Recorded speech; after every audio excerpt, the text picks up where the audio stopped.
नमस्ते, ओम नमः शिवाय। तो आज हम बात करेंगे धारणा, ध्यान और समाधि के बारे में। पिछली वीडियोस में जो 3 वीडियोस हम बनाए थे उसमें हम गुरु गोरक्षनाथ के बारे में बात किए थे। तो आज धारणा, ध्यान और समाधि ये रहेगा टॉपिक। तो गुरुजी हमें धारणा, ध्यान और समाधि के बारे में थोड़ा सा बताइए, इस पर थोड़ा प्रकाश डालिए।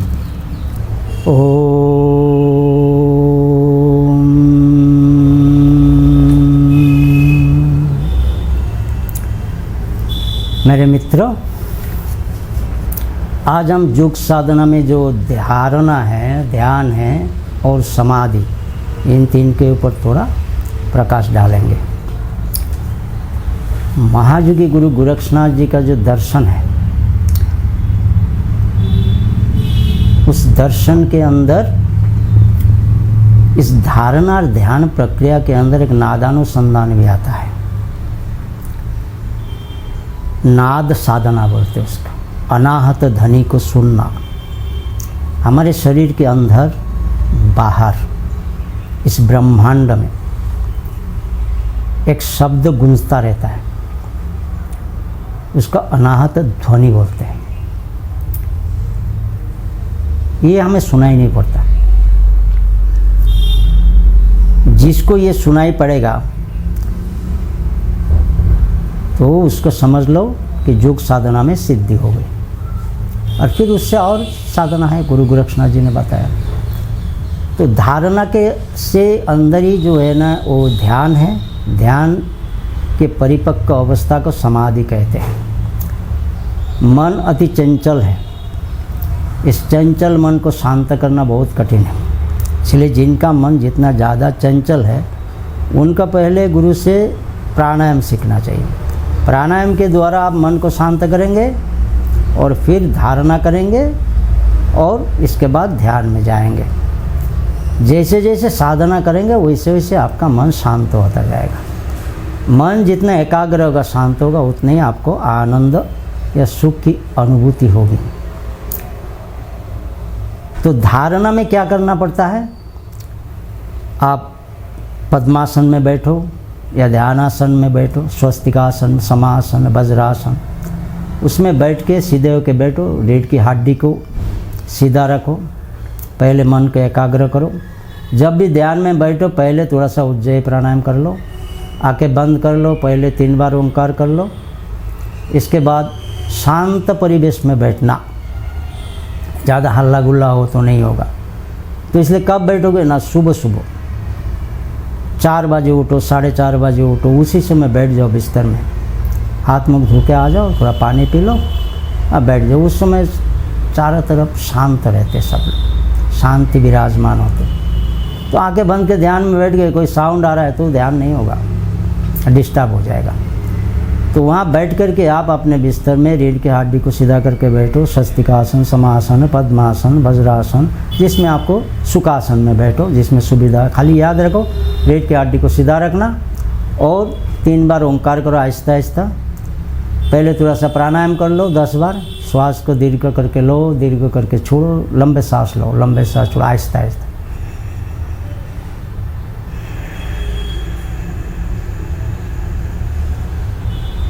इसी प्रकार सांस को लो, सांस को छोड़ो 10 बार, मन शांत हो जाएगा। और फिर आप अपना मन से धारणा करो। धारणा माने किसी विशेष वस्तु पर मन को एकाग्र करना है। मन के अंदर असीम शक्ति है, उसको करने से क्या फ़ायदा होगा वो हम बाद में बताएंगे। लेकिन मन इतना चंचल है कि उसके बारे में हमारे शास्त्र में है। चलदल पत्र पताका पट दामिनी कच्छप मात यू मन वृत्ति अनाथ। ये चलदल पत्र पताका पट, आपने जो झंडा लहराया ना कल को, तो वो झंडा जो घर के ऊपर होता है, मंदिर के ऊपर होता है, लाल रंग का झंडा होता है, वो हमेशा हिलता रहता है। पीपल का पेड़ जो होता है, अश्वत्थ बट, बरगद का पेड़, उसके नीचे जाके तो कोई ना कोई पता हिलता रहता है। चलदल पत्र पताका पट दामिनी कच्छप मात। दामिनी में तो आसमान में जो बिजली चमकती है, और कच्छप का जो सर है अंदर जाता है बाहर जाता है। ऐसे ये जो मन है ये अनाथ है, ये शांत नहीं होता है। और मन जब तक शांत नहीं हो तो कुछ नहीं मिलेगा आपको। इस मन के बारे में और भी लिखा है, मन कितना चंचल है इसको समझाने के लिए। मर्कटस्य सुरापानम तदुपरि वृश्चिकदंशनम जता एव तथा एव। वो कहते हैं कि एक बंदर को पकड़ करके शराब पिला दो तो क्या करेगा, वो जो करेगा समझ लो क्या करेगा, हल्ला मचा देगा चारों तरफ। फिर उसके पूंछ में जो है बिच्छू ने काट दी तो उसकी जो दुर्गति होगी ना, हमारा मन का वही होगा। तो इस मन के बारे में दर्शन शास्त्र में कहा आता है, मन का डेफिनेशन क्या है, तो मन की परिभाषा क्या है। भाई धारणा करेंगे तो मन को समझेंगे, शरीर को समझेंगे तब ना धारणा करेंगे, तो मन को समझना आवश्यक है। मन का डेफिनेशन, मन की परिभाषा, संज्ञा क्या है, तो न्याय में आता है, बड़े खूबसूरत है। सभी दर्शन में सभी चीज़ नहीं है, किसी एक दर्शन में सारी चीज़ें सिस्टमेटिक नहीं मिलती है। षड दर्शन पढ़ने का बौद्ध दर्शन से भी हम लेते, जैनों से भी लेते, विभिन्न दर्शनों से कुछ कुछ लिया जाता है। तो मन की परिभाषा न्याय में बताएगा, संकल्प विकल्पात्मक मन, जिसमें संकल्प विकल्प होता है, करूँ या ना करूँ, जाऊँ या ना जाऊँ, ऐसे जो सोच में पड़ जाते हो तो उसका मन कहते हैं। और निश्चय आत्मिका बुद्धि, जब तुम निश्चय के लिए जाएंगे और उठ के चल दिए तो उसका नाम बुद्धि है। तो मन और बुद्धि एक ही चीज़ है। उसको वैदांतिकों ने मन बुद्धि चित्त अहंकार 4 बना दिया। अहंकार का मतलब होता है मैं हूँ, चित्त का मतलब क्या होता है, उसके ऊपर बहुत सारी बातें हो सकती है, लेकिन चिंतन होता है, चिंतन से चित्त आता है। ये मन का ही एक स्वरूप है, मन ही है। तो उसी मन को, चंचल मन को शांत, मन शांत या अशांत जानोगे कैसे। जागृत अवस्था में हम क्या करते हैं, खुला रहता है मन, काम में व्यस्त रहते तो पता नहीं चलता है। मन कुछ ना कुछ खुराक चाहता है, कुछ ना कुछ काम, कुछ ना कुछ करेगा। जब आंखें बंद करके बैठो तो पता चलेगा मन कितना चंचल है, आप शांत हो या अशांत हो ये पता चल जाएगा। तो ध्यान में बैठ के पहले 3 बार ओम करो, फिर प्राणायाम करो थोड़ा 10 बार। इसके बाद आंखें नहीं खोलना, आंखें बंद करके आप किसी वस्तु के ऊपर आपके शरीर से, ललाट से यहाँ तक 1 फुट दूरी पर गोलाकार पूर्णिमा का चांद ऐसे कल्पना करो, और वो ज्योतिष्मान है, प्रकाशमान है।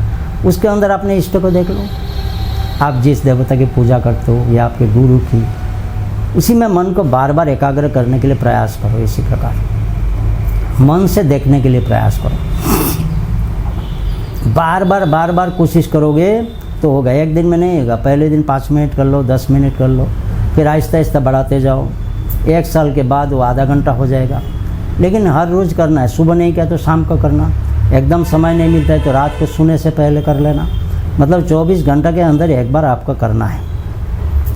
साथ ही साथ अगर आप साधना करना चाहते हो, आप जानना चाहते हो सत्य क्या है, मैं कहाँ से आया हूँ, कहाँ जाऊँगा, मेरी गति क्या होगी, आत्मा है या नहीं, स्वर्ग नरक है या नहीं, ये जीवन क्या है, ये मनुष्य कहाँ से आया है, हम इस धरती पर क्या हो रहा है, महाकाश में क्या हो रहा है, ये सब आध्यात्मिक प्रश्न बहुत है कि हमेशा हम अशांति में क्यों रहते हैं, जीवन का लक्ष्य क्या है, किसी को कुछ भी मालूम नहीं है। बस चलते जा रहे बैठ चाल, एक के पीछे एक चल रहे। जहाँ पर भीड़ होती है लोग सोचते वहाँ पर परमात्मा होंगे, जहाँ पर भीड़ है वहाँ सोचते कुछ होंगे, लोग वहाँ जगह और भीड़ इकट्ठा करते। लेकिन याद रखना, परमात्मा या सत्य उस भीड़ में नहीं है। भीड़ में मेला है, और बहुत बड़ा मेला है, हल्ला हो रहा है, वहाँ पर सर्कस होगा, वहाँ पर चरखी घूम रहे हो और मिठाई खाएंगे, दुकान होंगे, वहाँ पर मारपीट भी हो सकती है। लेकिन परमात्मा सत्य अकेले में है। तुम अकेले हो, वो भी अकेले है, तो उपलब्ध अकेले होगा। तो क्या करें, हम संसार छोड़ दें? नहीं, संसार में रह करके भी होगा। संसार छोड़ने की बात नहीं हो रही। मैं तो तुम्हें कह रहा हूँ रोज़ आधा घंटा करो भाई, मैं तुम्हें कह रहा हूँ थोड़ा संसार छोड़ दो। तो मन को शांत करने के लिए बहुत ये उपाय है, धारणा। ऐसे करते करते मन जब एकाग्र हो जाएगा, थोड़े समय के लिए जब स्थिर होगा मन, जब उसमें लिखा है तैल धारावत, पतंजलि में लिखा है तैल धारावत, अर्थात शहद को, मधु को ऊपर से छोड़ दो तो टूटता नहीं है, ऐसे धारावत गिरता रहता है। पानी को गिरोगे तो टूटता टूटता जाएगा, तो इसीलिए तैल धारावत का है, सरसों का तेल कैसे धारा। उसी प्रकार मन कंटिन्यू चलता है। तो मन जब कंटिन्यू स्थिर हो जाता है तो उस समय आपका धारणा परिपक्व हो जाएगा। जब धारणा परिपक्व हो जाएगा तो उसको ध्यान कहते हैं। अब उस ध्यान में आता है त्रिपुटी। तीन चीज़ आती है। एक आता है मैं हूँ, मैं ध्यान कर रहा हूँ, जिसका ध्यान कर रहा हूँ, चाहे वो शिव जी हो, चाहे मेरे गुरु हो, चाहे कोई भी हो, मैं वहाँ मन लगा रहा हूँ, वो ध्येय वस्तु है। तो मैं हो गया ध्याता, हो गया ध्येय, जिसका ध्यान कर रहा हूँ, जो रिलेशन हुआ हमारे बीच में, जो संपर्क हुआ, उसका नाम है ध्यान। तो ध्याता, ध्यान, ध्येय, प्रमाता, प्रमाण, प्रमेय, ये त्रिपुटी कहते हैं इसको। और इस त्रिपुटी को एक हो जाएगा। एक समय आएगा जब आप ध्यान में बैठ के देखेंगे, आपके सामने आपके इष्ट देवता शिव जी हैं या कृष्ण है, जो भी है, उनको देखेंगे और कुछ नहीं देखेंगे। एक समय आएगा जब आप और वो, आपका जो इष्ट देवता जिसको ध्यान कर रहे हैं, वो दोनों एक हो गए। उस अवस्था का नाम है समाधि। अब इस धारणा और ध्यान में दोनों को आपको लग रहा है कि हाँ काफ़ी है कि धारणा ध्यान की प्रारंभिक अवस्था है। ध्यान का शुरुआत को हम धारणा कहते हैं, और धारणा जब परिपक्व हो गया तो ध्यान हो गया। ध्यान जब परिपक्व हो गया और त्रिपुटी एक हो गया तो समाधि हो गया। तो आवागमन बंद हो जाएगा, उसी को सत्य को उपलब्ध हो जाएगा। शाश्वत सत्य, आनंद, परम ब्रह्म, वेदांती जिसको कहते हैं ब्रह्माकार वृत्ति, वो वही है। तो इसी में आपको 2-3 प्रॉब्लम है। मैं जैसे बोल रहा हूँ इतना आसान नहीं है, आप कोशिश करो, 5 मिनट 10 मिनट रोज़ ध्यान करो रोज़। मैं कह रहा हूँ ना, अगर सुबह समय नहीं मिला तो रात को कर लेना, जब सब सो जाते तुम भी सोने से पहले कर लेना, बिस्तर में बैठ के अभ्यास करो थोड़ा। मैं प्यार से बोल रहा हूँ, तो उसकी जो ताकत है वो मिल जाएगा आपको। सत्य आपको आहिस्ता आहिस्ता उपलब्ध होगा। उसमें 2 बात बताऊँगा आज, मन के बारे में और ध्यान से क्या फ़ायदा होगा व्यवहारिक रूप में। आध्यात्मिक छोड़ दो, कुछ लोग कहते भगवान नहीं, कुछ नहीं, उनके लिए भी बोलो, वो भी करो। भगवान छोड़ो, भगवान है या नहीं वो बाद में एक दिन बोलेंगे। भगवान का डेफिनेशन क्या है, ईश्वर का डेफिनेशन क्या है, तो आपको भी पता चल जाएगा। हम लोग जो सोचते वो वास्तव में सही नहीं। तो इसमें प्रॉब्लम क्या है? प्रॉब्लम ये है 3, गीता में आता है, प्रमाद, आलस्य, निद्राविष तन्नि बध्नाति भारत। इसमें 3 बाधाएं हैं, इसको भी जान लेना चाहिए। पहले ध्यान करोगे तो 3 बाधा है। पहला है प्रमाद, फिर आलस्य, फिर निद्रा। ऐसे बैठ के ध्यान कर रहे हो तो नींद आ जाएगी। तो नींद आ जाएगी तो कर नहीं पाओगे, ये बाधा है उसमें, ये तीनों दुश्मन। और आलस्य बाबा आ जाएगा, छोड़ो आज, छोड़ा काल करेंगे बस। आज करना जो कल, कल करना सो परसों। क्या करना है जल्दी, पड़ा है बरसों। ये हिंदी में कहावत है, आज जो करेंगे काल का करेंगे, भाई छोड़ा रहने दो, शाम को कर लेंगे। ये आलस्य प्रवणता बाधा है। और प्रमाद, निद्रा एक बाधा है, नींद आ जाएगी। आलस्य, आज नहीं काल करेंगे, आज चलो मोबाइल में फ़ोन आ गया उसको रिसीव करो। ये मोबाइल तुम्हारे लिए एक बड़ा पनिशमेंट है, यंत्रणा है। ये मोबाइल जो है ना, उससे थोड़ा दूरी पर रहना। जब तुम ध्यान धारणा करोगे मोबाइल को स्विच ऑफ कर देना, तो तुम बच जाओगे थोड़ी देर के लिए। बोले आधा घंटा के लिए इसको बंद कर दो, बस स्विच ही बंद करो। साइलेंट में भी नहीं रखना है, नहीं तो मन उधर चला जाएगा, पता नहीं कौन सा ज़रूरी फ़ोन आ गया, तो उसको बंद करो। ये मोबाइल तुम्हारा संगी हो गया ना, इसीलिए मैं बोल रहा हूँ। और प्रमाद क्या होता है? जैसे ध्यान करते करते करते करते एक समय तुम्हारे सामने कुछ आ गया, किसी चीज़ को तुम देख रहे हो। जैसे युग शास्त्र में बहुत कुछ लिखा हुआ है, ध्यान के गभीर में जाओ तो घुंघरू की आवाज़, भौरा की आवाज़ सुनाई पड़ेगा, घंटा ध्वनि, धुंदुबी, डमरू का आवाज़, ये सब सुनाई पड़ता है। कुछ लाल नील रंग दिखाई पड़ेगा तुमको, शरीर में कुछ कंपन भी होगा, अद्भुत अद्भुत अनुभूति होगी, आश्चर्य कुछ चकित हो सकता है, लेकिन उसमें फंसना नहीं। कुछ लोग उसी में फंस जाते हैं और कहते बस मेरे को तो दर्शन हो गया। इसका नाम है प्रमाद। प्रमाद कर बैठा है, वो है नहीं, हुआ नहीं, लेकिन वो मान लिया। तो इससे सावधान रहना, ये तीनों तुम्हारे लिए बाधा है। अब धारणा और ध्यान से क्या फ़ायदा होगा? देखो, साधना के अंदर बहुत सारी साधना है। जैसे योगासन करते हैं, सूक्ष्म व्यायाम करते हैं, वो शरीर के लिए है। मॉर्निंग वॉक करो, जिम में चले जाओ, एक्सरसाइज करो, वो शरीर के लिए है। तो आसन ने रुजुहंति प्राणायाम न पातकम, भगवान गोरक्षनाथ ने कहा है, आसन से बीमारी दूर होती है, प्राणायाम से पाप नष्ट होता है। पाप के बारे में हम बताएंगे, पहले एक दिन बताया हमने। दूसरों को तकलीफ़ देना वो पाप है, और दूसरों को उपकार करना वो पुण्य है। यहाँ जो पाप नाश कहा गया वो मन की शुद्धि की बात हुई। मन तामसिकता, राजसिकता, वो सात्विकता की ओर जा रहा है। मन के अंदर पहले हिंसा था, अब हिंसा हो गया। मन निष्ठुर था, किसी को मारने को दिल करता, साधना करते करते मन शांत हो गया, प्रेम आ गया। इसी के बारे में कहा जा रहा है कि पाप नाश होता है। मन अगर शुद्ध हो गया तो निष्पाप हो गया। हम बच्चों को कहते हैं ना, भाई निष्पाप शिशु है, भगवान का समान है, उससे क्यों ऐसा कर रहे हो? वो तो क्यों, क्योंकि उसके अंदर संसार नहीं है, अभी बच्चा है, निष्पाप, वो नहीं जानता है दुनिया के बारे में। इसी प्रकार साधक साधना के द्वारा अपने आप को निष्पाप कर लेता है, उसका मन शांत हो जाता है। तो मन शांत होने से किस मन के बारे में हमने बताया, मन किसको कहते हैं, लेकिन और एक दूसरे एंगल से मैं बोलता हूँ। जैसे आसमान में सूरज है ना, तो सूरज का प्रकाश आता है, सूरज से रश्मि आती है, लाइट आता है, हम प्रकाशित हो जाते हैं। तो सूरज के जो प्रकाश है, आलोक है, उसके अंदर आग है। एक मैग्नीफाइंग ग्लास रख दो और पीछे तुला रख दो, कटन, तो उसमें आग लग जाएगी। सूर्य के रश्मि के अंदर आग है, इसीलिए आग लगी। वो एक जगह पर कंसंट्रेट हो गया, तो इसीलिए आग लगने की शक्ति आ गई। उसी प्रकार तुम्हारे मन के अंदर असीम शक्ति है, तुम्हें पता नहीं है। ये हमारी जो आँखें हैं, हमारे कान हैं, इंद्रिय, उधर से चला जाता है। हम बातें करते हैं, हमारे एनर्जी लॉस हो जाता है। इसीलिए योग साधकों को मितभाषी होना चाहिए, बहुत ज़्यादा नहीं बोलना चाहिए। बहुत ज़्यादा अजता बात करने से भी हमारा एनर्जी या हमारे जो शरीर में ताकत है वो चली जाती, ऊर्जा चली जाती है। तो ऊर्जा का कंट्रोल करके रखना है। जिस प्रकार सूरज के जो प्रकाश है उसके अंदर आग है, पर पता नहीं चलता है हमको, उसी प्रकार मनुष्य के मन में असीम शक्ति है। और वो असीम शक्ति का अनुभव तब हुआ जब धारणा ध्यान करेंगे, उसमें आपको आहिस्ता आहिस्ता अनुभव होगा। विल पावर किसको कहते हैं।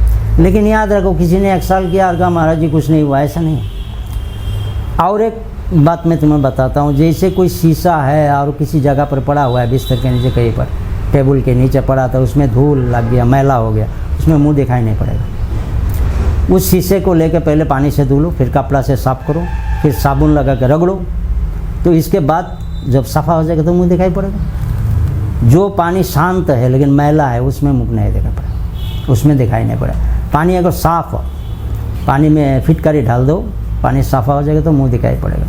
उसी प्रकार अंतःकरण, मन जब शुद्ध होता है तो सत्य का हमें अनुभव होगा, सत्य उन्मुक्त हो जाएगा। तो मन के अंदर जो ताकत है उसको कहते हैं आत्मबल, विल पावर, वो वृद्धि हो जाएगा। उसको होने से आपको क्या फ़ायदा है? अब व्यवहारिक जीवन में भी फ़ायदा है। आपके अंदर स्थिरता आ जाएगी, धीरज आ जाएगा, आप शांत हो जाओगे। जो व्यक्ति शांत होगा, धीरज आ जाएगा, वो सोचेगा मैं क्या करूं, क्या ना करूं, और उसका सारा काम, सारा चीज़ें डिसिप्लिन होगा, वो शुद्धता रहेगी, वो सक्सेस होगा, सफल काम हो जाएगा। और इसीलिए हमें ध्यान धारणा करना चाहिए। व्यवहारिक जीवन में भी फ़ायदा है। फिर आजकल डॉक्टर लोग भी बोलते हैं इसे करने से प्रेशर भी कंट्रोल होता है, दूसरे बीमारी, किसी को नींद नहीं आता है वो भी आ जाएगा। तो ये जो धारणा है और ध्यान है, ये प्रैक्टिस का, ये प्रैक्टिकल करने की चीज़ है, इसमें भाषण देने की नहीं है। तो अभी 2-4 दिन के बाद और एक हम वीडियो बनाएंगे जिसमें हम ध्यान दिखाएंगे, कैसे ध्यान करना है, कैसे प्राणायाम करना है। और आप इसको देख करके करोगे तो आपको बहुत फ़ायदा होगा। आगे आगे हम बोलेंगे समाधि में क्या होता है।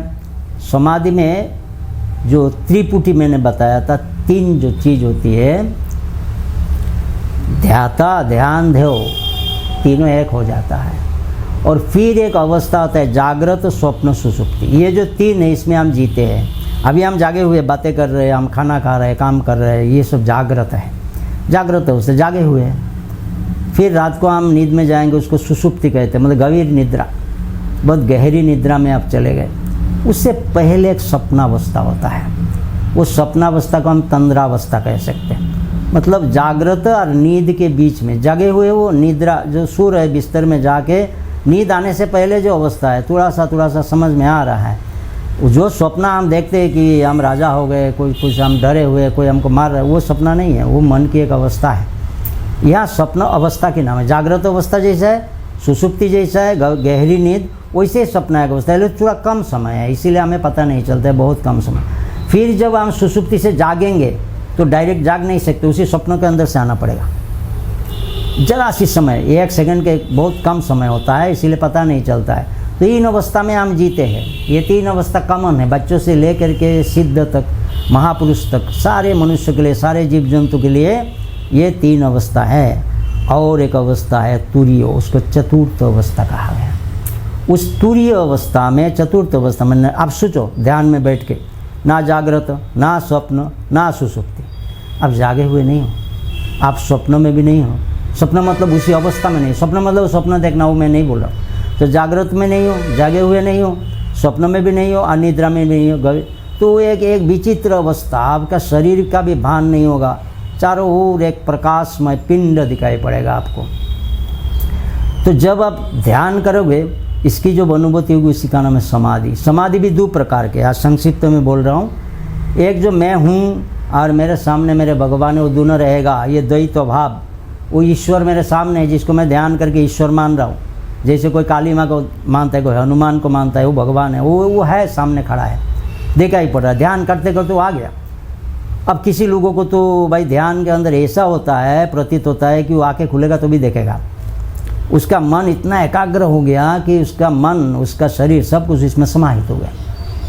तो जो ध्याता है, मैं जो ध्यान कर रहा हूँ, मैं और मेरा इष्ट, मेरे परमात्मा, मेरे भगवान, जो भी कहो, वो दूर रहेगा। तो उसको सविकल्प कहते, विकल्प है उसमें, उसको भान है मैं ध्यान कर रहा हूँ, मैं ईश्वर को देख रहा हूँ, जो कुछ देख रहा हूँ, तो दूर हो गया। जब तीनों मिल जाएंगे, ध्याता मैं ध्यान कर रहा हूँ, देव वस्तु जो इसका मैं ध्यान कर रहा हूँ, और जो मेरा ध्यान, तीनों मिल गया, खाली अहम बुद्ध रह गया, खाली अहम मैं हूँ। और वो जाके आपने वो उस परमात्मा में लीन हो जाता है, उसका शरीर का विभान नहीं रहता है, बड़ा कठिन काम है। तो उस समय जो होता है निर्विकल्प समाधि होता है। उसमें भी और है, उसमें भी और है। निर्विकल्प समाधि में एक समय जब रहेगा तो वो उसमें भी अहम भाव भी आहिस्ता आहिस्ता तिरोहित हो जाएगा, शांत समाहित हो जाएगा, जिसका वेदांति कहते हैं ब्रह्मविद ब्रह्मैवती, ब्रह्म चिंतन करते करते ब्रह्म हो गया।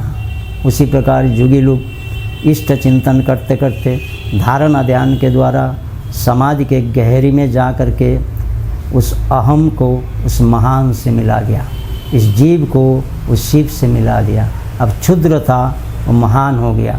नदी दौड़ता दौड़ता चला जा रहा है, कहाँ जा रहा है, पागल की तरह। समुद्र में गया, नदी वहाँ समाप्त हो गया। लेकिन एक दृष्टि से नदी की मृत्यु हो गई, नदी मर गया, खत्म। समुद्र के साथ मिला तो नदी का अस्तित्व नहीं रहा। दूसरे दृष्टि से नदी छूटा था, क्षुद्र था, और बृहत हो गया, महान हो गया, समुद्र हो गया। हाथ के गिलास में एक गिलास पानी लेके जाओ, समुद्र में गिरा दो, पानी नहीं मिलेगा। अब जो पानी मिलेगा वो समुद्र का पानी है, मिक्स हो गया। वो गिलास का पानी थोड़ा सा था, छोटा था बेचारा, एकदम 100 ml था।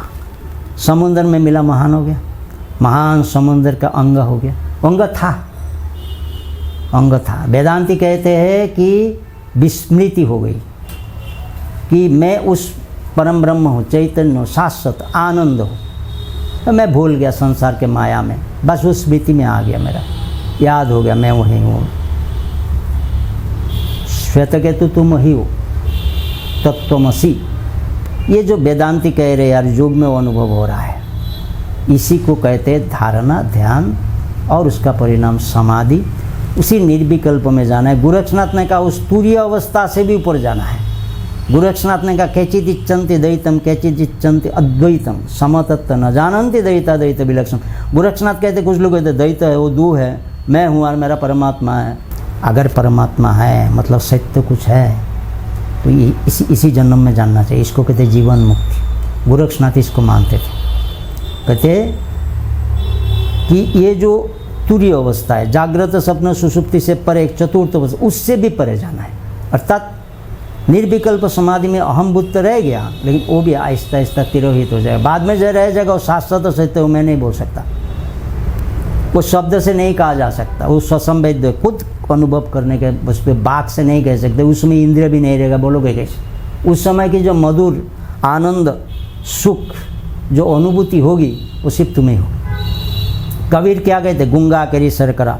कबीर ने कहा उस समय की जो अनुभूति है वो किसी गूंगे को, किसी बूबा को जो बात नहीं कर सकता, जन्म से जो बात नहीं कर सकता, मूक कहते, वैसे व्यक्ति को गुड़ खिला दो तो क्या करेगा, वो हंसेगा।